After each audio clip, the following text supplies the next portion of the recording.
Welcome back, everybody, to our second match of the day. You're watching the G1 League. We're in day 7 of group stage action. I'm LD, your host for this evening, or this afternoon, or this morning. For me, it's morning, although it feels like evening on that Southeast Asian schedule, unfortunately, living in Philadelphia. So here we are, Tongfu versus Flash Esports. Now, as the draft gets underway, let's begin by giving some context to this match. Again, as always, it will be that best out of 2 format. 3 points awarded for a 2-0 victory, 1 for a 1-1 tie, and 0 for an 0-2 loss. So with all that being said, we'll dive into the standings for this group. We're in Group B right now, where Flash Esports and Tongfu are both neck and neck at the bottom of the group, and for both of these teams, winning this match is absolutely crucial to avoid getting knocked out. It looks like they're the 2 weakest teams in the group, which coming into the event probably wouldn't have surprised anyone. Tongfu has really been struggling with their new lineup, I think even more so than I expected they would be, replacing ehwah and Kabu, the 2 support players, with longdd and veronica. It's been tough for them, and they're in a position now where if they lose this match 2-0, or Flash does, whichever team does, they're all but guaranteed to be eliminated from the tournament, to not advance into the playoffs, into that online playoffs that... Did I say playoffs yet? Playoffs. Into the online playoffs, which will then feed, of course, into the 4-team LAN finals. So, with that being said, we'll hop our way back into the draft, where it's a slow start. Tongfu banning out the Templar Assassin. Now, what we saw yesterday, or the last time we saw Flash Esports, we saw them playing against Orange, and ehwah played what for the most part was an absolutely perfect Queen of Pain. There was one crucial moment, if you go back to that match, where ehwah had an opportunity to kill Mushi with buyback and cooldown, with the creeps pushing towards the tier 2, with all of their heroes essentially alive, if I recall correctly, and Mushi would have been dead for 80, 90 seconds. That was probably a free lane of racks for Flash, but unfortunately ehwah, I guess, thought the kill was secured, or maybe thought a teammate would get it, and in the end Mushi escaped, Mushi lived, and then Mushi turned it around and made Flash... Really, Flash lost the game that they all but had in the bag, because I think if they get that lane of racks, they're on the dire side. They should have been able to get the next Roshan, control the map, push the lanes out, and win that way. So it's an understandable mistake for a team that's relatively new, relatively inexperienced compared to a team like Orange. Unfortunately, losing that game puts them in a position now where they're on the ropes. The same for Tongfu, of course, and Tongfu is going to turn back to Moose and Voker. I believe it'll be Moose and Voker. And Hao, playing as ehwah this game, most likely will be the one to handle the Chaos Knight, but not entirely sure. Generally, when I've seen Tongfu run the Invoker, it has been with Mu playing it. So far, so good with the overlays. I'm keeping an eye on it. I've been getting better for all those flaming me.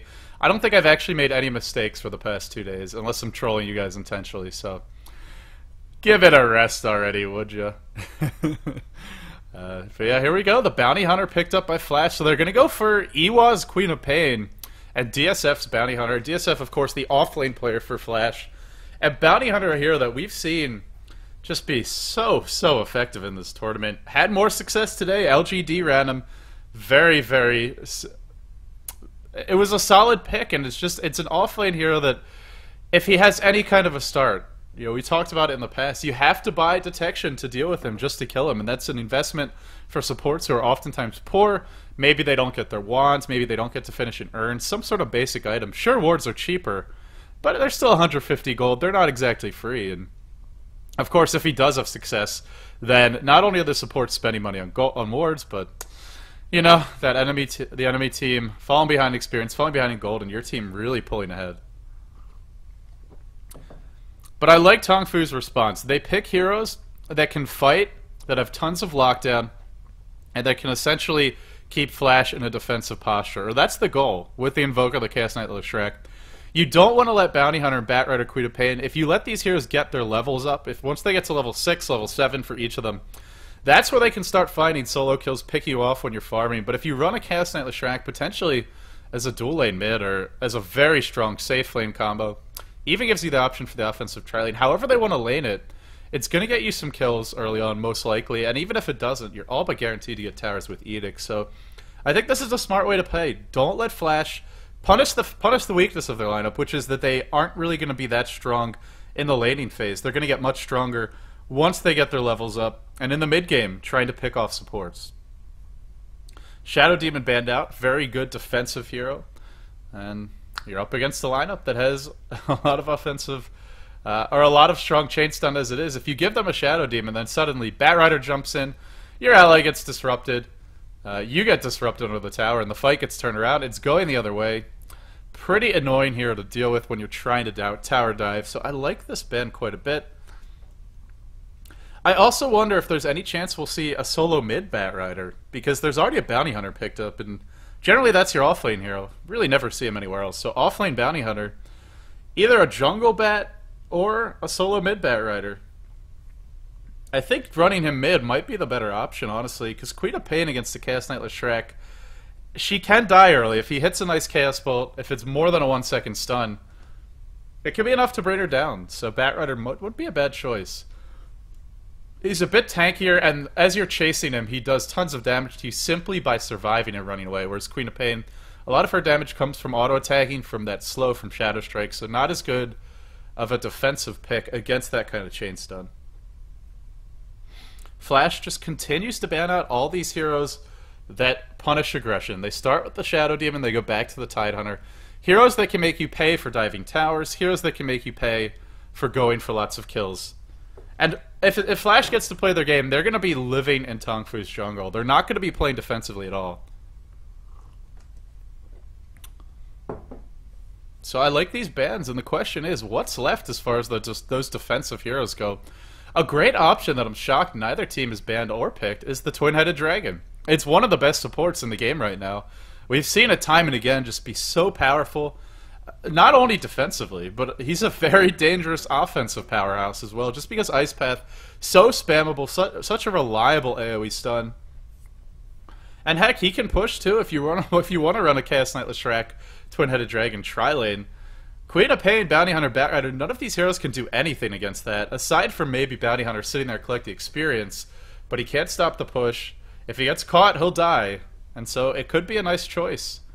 Similarly, Flash probably have their eyes on that because they desperately need supports. They've got their farmers. I don't really think they have any room for another. Maybe if they ran a jungler, something like an Enigma in the jungle, Batrider mid, Bounty Hunter off lane, and Queen of Pain safe lane. But that's a bit greedy, and Enigma is generally a risky choice against this kind of an offensive lineup that Tongfu have. Squishy, needs levels, and if he ever gets caught by anything, he's gonna die.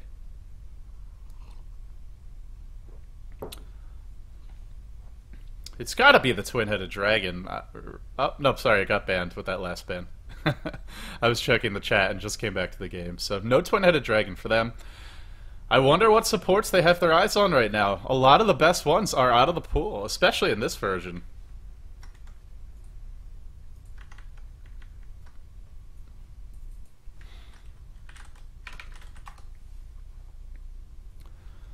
And this is where I really wish there was an easy way to bring up the hero list, because sometimes, especially if you're solo casting, you just forget what heroes are left in the pool, but that's what the internet browser is for. So looking through what's available, Shadow Shaman, if other team wants a very powerful pushing support, is an option. And it's the Dragon Knight, so maybe looking... This is a great pick, honestly. This Dragon Knight pick, I like this quite a bit. It gives them a lot of chain stun. Really, anybody who gets caught is dead. Dragon Tail, Reality Rift, Chaos Bolt, Split Earth, Cold Snap, potentially a Deafening Blast or a Tornado. That is a ridiculous amount of chain stun. Literally anything catches you, you're dead. All of these heroes for Flash from full health to none instantaneously. And it's a hero that lanes pretty well as far as melee heroes go, as far as heroes that scale towards the late game go. Dragon Knight, one of the best in the business. Can lane solo mid against a Queen of Pain reasonably well. Not so sure he would do well against the Batrider. And the question is, who's going to be laning where? Well, with this low Druid pick, Flash Esports get, I suppose, their frontline hero. Can be a great split pusher, strong in the laning phase. And it looks like a lone Druid in the safe lane farming, Bounty Hunter off lane, Queen of Pain solo mid, Crystal Maiden supporting the lone Druid, and then a Batrider jungle. We could maybe... Yeah, I don't really see another option for Flash. It's kind of obvious how they have to lane this.